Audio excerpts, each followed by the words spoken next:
उस F-35 को, जिसको आसमान का भूत कहते हैं, आसमानी घोस्ट कहते हैं, उसको ईरान ने हवा में कैसे मारा। लोगों को शक है कि क्या चीन ने अपनी बैलिस्टिक मिसाइल टेक्नोलॉजी, लंबी दूरी के ICBM टेक्नोलॉजी क्या ईरान को दिए हैं, या अमेरिकी सेनाओं का जो मूवमेंट है, वो चाहे उनके फाइटर जेट्स हों, उनके वॉरशिप्स हों, उनकी जो मूवमेंट है उसकी एग्जैक्ट जानकारी कैसे ईरान तक पहुंच रही है। बहुत आश्चर्य तो है नहीं, उसमें दोनों ही शामिल हैं। हालांकि डोनाल्ड ट्रंप तो कभी तो कहते हैं कि हमसे बड़ा कोई डॉन है नहीं, फिर अगले ही पल कहते हैं कि नाटो को आना चाहिए, नाटो को मदद करना चाहिए। तो डोनाल्ड ट्रंप कब क्या कहेंगे उस पर किसी का कंट्रोल नहीं है। अब रूस सीधा कह रहा है, रूस कह रहा है यहां बचना है, यहां तब रुकेगा जब यूक्रेन में रुकेगा। क्या CIA के पास इस बात की जानकारी नहीं है कि ईरान के पास और भी कितनी लंबी दूरी तक मार करने वाले बैलिस्टिक मिसाइल्स हैं? अमेरिका ने रूस को यूक्रेन में फंसा के रखा है पिछले 3 साल से, और उसमें नाटो के देश यानी यूरोपीय देश भी शामिल हैं। और जब अमेरिका ईरान में घुसा, मिडिल ईस्ट में रूस के पास एक मौका आ गया कि अब फंसा दो, कि ईरान डियागो गार्सिया तक मार सकता है। तो एक बड़ा चैलेंज हो गया अमेरिका के लिए। दोस्तों, धुरंधर ने धुआं कर रखा है, लेकिन धुरंधर के धुएं में कहीं जो असल धुआं आ रहा है उसको मत भूलिए। मैं बात मिडिल ईस्ट की कर रहा हूं। हम आप जब यहां धुरंधर की टिकटों के लिए थिएटर्स के बाहर लाइन लगा रहे हैं, उस समय मिडिल ईस्ट में ऐसा कुछ हो रहा है जो मुझे लगता है उसकी चर्चा बेहद जरूरी है, जो करनी चाहिए। और धुरंधर जरूर देखिए, लेकिन मिडिल ईस्ट के सिचुएशन पर नजर भी इसलिए बनाए रखिए क्योंकि जो कुछ हुआ है वो चौंकाने वाला है। और सच ये है कि अब मेरे पास भी समय नहीं था कि मैं आपको इसको पहले बतलाता, लेकिन अब जो डिटेल्स सामने आ रही हैं वो हैरान करने वाली हैं और अमेरिका को मुश्किलों में डालने वाली हैं। अमेरिका दुनिया का सुपर पावर, आप ये जानते हैं कि ईरान युद्ध में अमेरिका ने अपने सारे मॉडर्न हथियारों को निकाल दिया है, जो भी उसके पास था। उसने बेहतरीन बॉम्बर से लेकर के F-35, F-22, B-2 बॉम्बर्स, ये सब निकाल दिया है यूएस ने। और इसी बीच एक खबर ये आई कि ईरान ने अमेरिका के F-35 लाइटनिंग को हवा में ठोक दिया है। इसका मतलब आप समझते हैं, इसका इंपैक्ट क्या है? क्या आप ये समझते हैं? अगर आप डिफेंस के जानकार हैं, माफ करिए, अगर आपको रक्षा तंत्र में दिलचस्पी है, डिफेंस में दिलचस्पी है, अगर आप दुनिया को पढ़ते लिखते रहते हैं, तो आपको ये पता होगा कि अमेरिका के हथियारों का मतलब क्या है, अमेरिकी हथियारों की कहानी क्या है, अमेरिका की हथियार लॉबी कितनी ताकतवर है। अमेरिका की हथियार लॉबी हमेशा ये चाहती रही है कि दुनिया के कहीं ना कहीं किसी न किसी हिस्से में युद्ध होता रहे, ताकि अमेरिका अपने हथियारों को बेचता रहे। अमेरिकी थिंक टैंक का मानना है कि अमेरिका के हथियार दुनिया में सबसे ज़्यादा सोफिस्टिकेटेड, उन्नत और बेहतरीन है। दुनिया में जो कुछ 5वीं पीढ़ी के लड़ाकू विमान हैं, उसमें 2 अमेरिका के पास हैं, जिसमें F-35 और F-22 है। आज तक किसी भी युद्ध में अमेरिका का 5वीं पीढ़ी का लड़ाकू विमान नहीं गिराया गया था।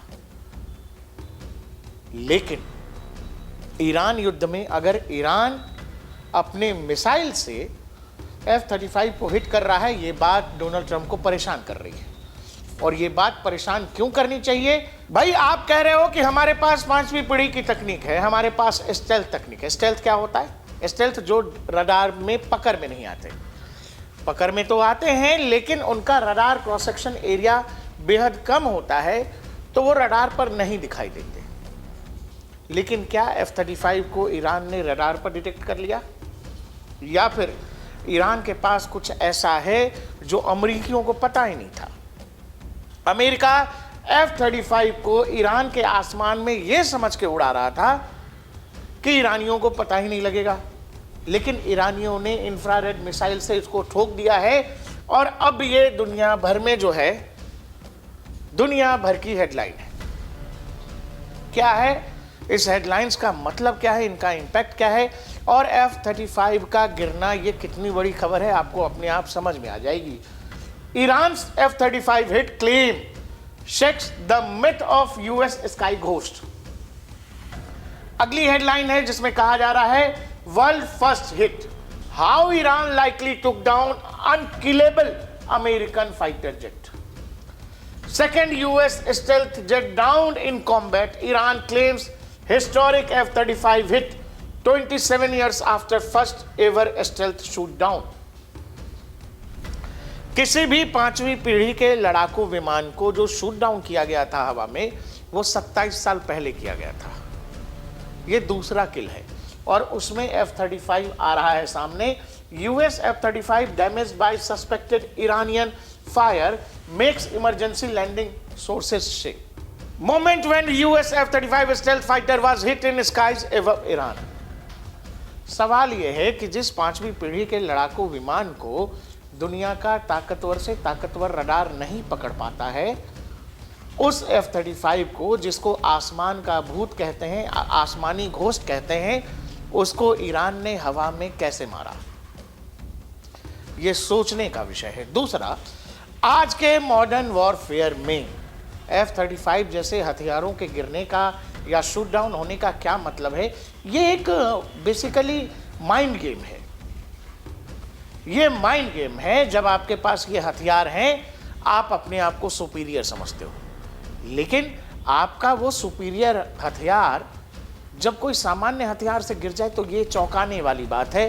फिर आपकी सुपीरियोरिटी को चैलेंज किया जाता है और उसमें दुश्मन यानी एडवर्सरी को एक तरह की मानसिक बढ़त मिलती है. जैसे F-16 अमेरिका का, जो हमारे अभिनंदन ने MiG-21 से गिरा दिया. MiG-21 70s का प्लेन है, तीसरी पीढ़ी या सेकंड जनरेशन का प्लेन है. जैसे तैसे भारतीय वायुसेना उसको उड़ा रही थी. अब वो भारतीय वायुसेना के बेड़े से रिटायर हो गया है. लेकिन अभिनंदन ने MiG-21 से जब F-16 गिराया तो वो दुनिया की खबर इसीलिए बनी क्योंकि उसमें जनरेशनल गैप है. F-16 और MiG-21 में आसमान जमीन का फर्क है. कोई आमने सामने की लड़ाई है ही नहीं. बावजूद इसके अगर आपने MiG-21 से गिराया है तो ये खबर बनती है और ये आपको साइकोलॉजिकल बढ़त देता है अपने एडवर्सरी पर. यही हाल आप अगर ईरान अमेरिका युद्ध में जो कुछ हो रहा है मिडिल ईस्ट के अंदर, अगर ये खबर है कि ईरान ने F-35 किल किया है, का मतलब यह है कि अमेरिका ईरानी आसमान में अपने ज़रूरी और उन्नत हथियार भेजने से बचेगा. ये तो थी पहली खबर. एक और खबर जो बेहद चौंकाने वाली है ईरान के मद्देनज़र, वो ये, ईरान के पास बैलिस्टिक मिसाइल है, ईरान के पास लंबी दूरी के बैलिस्टिक मिसाइल्स हैं, ये दुनिया जानती है. लेकिन वो लंबी दूरी लोग ये जानते थे 2000 किलोमीटर, 3000 किलोमीटर. लेकिन खबर पढ़िए. खबर ये है, Iran targeted but did not hit US Diego Garcia base with missiles. Washington generals की रिपोर्ट है. अब ये रहा ईरान, ये है डियागो गार्सिया, हिंद महासागर में यूके का और US का कंबाइंड बेस है. यहां पर अगर ईरान हिट कर रहा है अपने बैलिस्टिक मिसाइल्स का मतलब यह है, यहां से यहां की दूरी है करीब 4000 किलोमीटर. ईरान के पास ये बैलिस्टिक मिसाइल आए कैसे? क्या दुनिया को Iranian ballistic missiles capability, Iran की मिसाइल ताकत के बारे में आधी अधूरी जानकारी है? क्या CIA के पास इस बात की जानकारी नहीं है कि ईरान के पास और भी कितनी लंबी दूरी तक मार करने वाले बैलिस्टिक मिसाइल्स हैं? हालांकि दावा यह किया जा रहा है कि इस हमले में बेस को कोई नुकसान नहीं हुआ है डियागो गार्सिया को, क्योंकि उसको समुद्र में ही दोनों मिसाइल्स मार दिए गए. लेकिन सवाल वही है, माइटी F-35 का गिरना. दूसरी तरफ डियागो गार्सिया को अगर ईरान निशाना बना पा रहा है, यानी ईरान की कैपेबिलिटीज के बारे में क्या मिसकैलकुलेशन हो गया CIA से, मोसाद से, अमेरिका से, और डोनाल्ड ट्रंप इसीलिए अब हैरान और परेशान लग रहे हैं क्योंकि डोनाल्ड ट्रंप अब नाटो को गाली दे रहे हैं. ये देखिए, NATO is a paper tiger. और आगे क्या कह रहे हैं? So easy for them to do with so little risk cowards and we will remember. Donald Trump कभी नाटो को कहते हैं आओ मेरे साथ लड़ो, जब नाटो वाले मना कर दे रहे हैं तो कह रहे हैं ये सब कायर हैं और इन कायरों को हम याद रखेंगे। वो ये भी कह रहे हैं कि हमारे बगैर, विदाउट द यूएसए, नाटो कागजी शेर है। और आगे क्या कह रहे हैं, एक और लिख रहे हैं, we are getting very close to meeting our objective and we consider winding down our great military efforts in Middle East with respect to the terrorist regime of Iran. Military objective तो आपका regime change था, वो तो हुआ नहीं। ये अचानक से मिलिट्री ऑब्जेक्टिव बदल कैसे गया? अगर आपका मिलिट्री ऑब्जेक्टिव केवल ये था कि आप ईरान में सुप्रीम लीडर को एलिमिनेट करना चाहते थे, पॉलिटिकल लीडरशिप को एलिमिनेट करना चाहते थे, मिलिट्री लीडरशिप को एलिमिनेट करना चाहते थे, तो ये ऑपरेशन तो बंद हो जाना चाहिए था उसी दिन जिस दिन खामनेई मरे।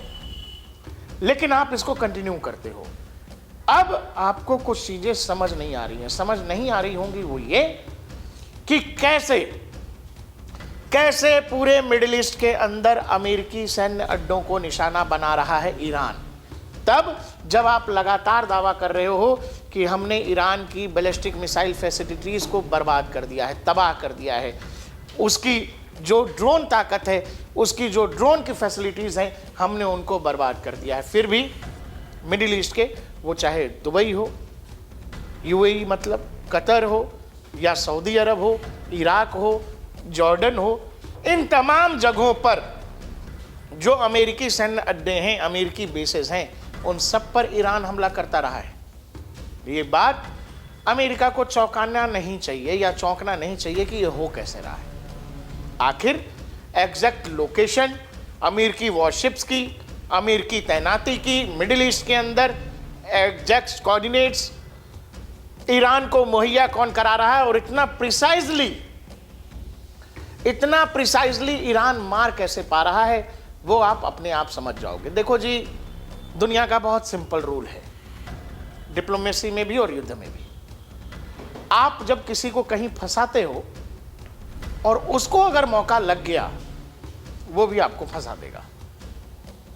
अमेरिका ने रूस को यूक्रेन में फंसा के रखा है पिछले 3 साल से, और उसमें नाटो के देश यानी यूरोपीय देश भी शामिल हैं। और जब अमेरिका ईरान में घुसा, मिडिल ईस्ट में रूस के पास एक मौका आ गया कि अब फंसा दो, यानी ईरान ये युद्ध जीतेगा नहीं, लेकिन ईरान अमेरिका को व्यस्त रख सकता है मिडिल ईस्ट में, इजराइल को व्यस्त रख सकता है मिडिल ईस्ट में, और ये धीरे धीरे परेशानी बढ़ाता चले जाएगा और अमेरिका को एक्सपोज कर सकता है। जो अमेरिकी वेपन्स है, जो अमेरिका की माइट है, मॉडर्न वॉरफेयर में बहुत कुछ एक्सपोज हो जाएगा, जैसे F-35 हो गया। अमेरिका का खुफिया तंत्र एक्सपोज होने की शंका है कि अगर आपके पास ये जानकारी नहीं है कि ईरान डियागो गार्सिया तक मार सकता है, तो एक बड़ा चैलेंज हो गया अमेरिका के लिए। और अब वो जो कहते हैं ना, बैक चैनल कहते हैं एक्टिव हो जाना, या पर्दे के पीछे की जो टॉक्स हैं, अब रूस सीधा कह रहा है, रूस कह रहा है यहां बचना है, यहां तब रुकेगा जब यूक्रेन में रुकेगा। मतलब अगर मिडिल ईस्ट का युद्ध रोकना चाहता है अमेरिका, जो डोनाल्ड ट्रंप कह रहे हैं कि भाई हमारे जो भी ऑब्जेक्टिव से हम उनके करीब हैं, तो इसके लिए अब यूक्रेन वॉर को भी रोकना पड़ेगा। अगर यहां से फेस सेविंग सिचुएशन में अमेरिका निकलना चाहता है तो, नहीं तो ईरान को कोऑर्डिनेट्स कौन दे रहा है, जीपीएस कौन दे रहा है, एग्जैक्ट जो अमेरिकी सैन्य अड्डों की लोकेशन कह लीजिए, या अमेरिकी सेनाओं का जो मूवमेंट है, वो चाहे उनके फाइटर जेट्स हों, उनके वॉरशिप्स हों, उनकी जो मूवमेंट है, उसकी एग्जैक्ट जानकारी कैसे ईरान तक पहुंच रही है, बहुत आश्चर्य तो है नहीं, उसमें दोनों ही शामिल हैं, दोनों ही शामिल हैं। इसको तो मैंने इसीलिए लगाया है क्योंकि ये युद्ध देके अपने यहां बम छोड़ रहा है। इसको लोड मत लीजिए, क्योंकि ये भाई है वो पिंच हिटर भाई, अपने यहाँ युद्ध देख के ये अपने यहाँ पूरी तैयारी कर रहा है कि भाई मिसाइल विसाइल निकाल के रखो, अगर वो लोग हमको बुलाएंगे खेलने के लिए तो हम लोग भी बम बारूद लेके जाएंगे।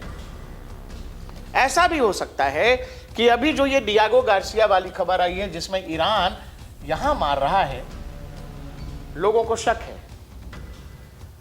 शक है कि क्या चीन ने अपनी बैलिस्टिक मिसाइल टेक्नोलॉजी, लंबी दूरी के ICBM टेक्नोलॉजी क्या ईरान को दिए हैं। इस आफत की घड़ी में क्या चीन अपने हथियारों को मिडिल ईस्ट में टेस्ट कर रहा है, जैसे ऑपरेशन सिंदूर के दौरान पाकिस्तान के लैब में हुआ था। पाकिस्तान को एक लैब की तरह चीन ने इस्तेमाल किया और अपने जो भी हथियार उसको इस्तेमाल करने थे उसने भारत के खिलाफ इस्तेमाल किया, वो फेल हो गए। अब वो फिर नए तरीके से तैयारी करेगा। वही वैसा कुछ हो सकता है कि चीन अपने कुछ हथियारों का इस्तेमाल ईरानी मोर्चे पर कर रहा है और सफल चल गए तो चांद तक, नहीं तो शाम तक वाली बात है। और इस बात की आशंका पूरी तरह से अमेरिका को है। इसीलिए ये जो बदला हुआ टोन आप डोनाल्ड ट्रंप तक का देख रहे हैं। हालांकि डोनाल्ड ट्रंप तो कभी तो कहते हैं कि हमसे बड़ा कोई डॉन है नहीं, फिर अगले ही पल कहते हैं कि नाटो को आना चाहिए, नाटो को मदद करना चाहिए। तो डोनाल्ड ट्रंप कब क्या कहेंगे उस पर किसी का कंट्रोल नहीं है। डोनाल्ड ट्रंप कभी उनको लगता है कि शायद युद्ध में हम हार रहे हैं या हमारा नुकसान हो रहा है तो उनको लगता है अभी निकल जाना चाहिए। अगले ही पल अगर ईरान 2 मिसाइल ठोक देता है उनको लगता है कि नहीं अभी और मारना चाहिए। लेकिन ईरान के मोर्चे पर जो 2 खबरें हैं वो सीधी पुष्टि करती हैं कि ये कैपेबिलिटीज ईरान के पास नहीं है, ईरान ये नहीं कर सकता है। तो ये तय हो गया ना कि ईरान के पीछे हैं लोग। ईरान के पीछे रूस और चीन जैसे देश हैं जो चिल्ला तो नहीं रहे लेकिन हैं। नाटो के देश यूक्रेन के पीछे थे और चिल्ला भी रहे थे कि हम पैसा भी देंगे, हम हथियार भी देंगे। लेकिन यहां रूस चुपके से काम कर रहा है और बैक चैनल्स एक्टिव हैं जिसमें कहा जा रहा है कि अगर आपको मिडिल ईस्ट से निकलना है तो इसके लिए यूक्रेन रोकना पड़ेगा।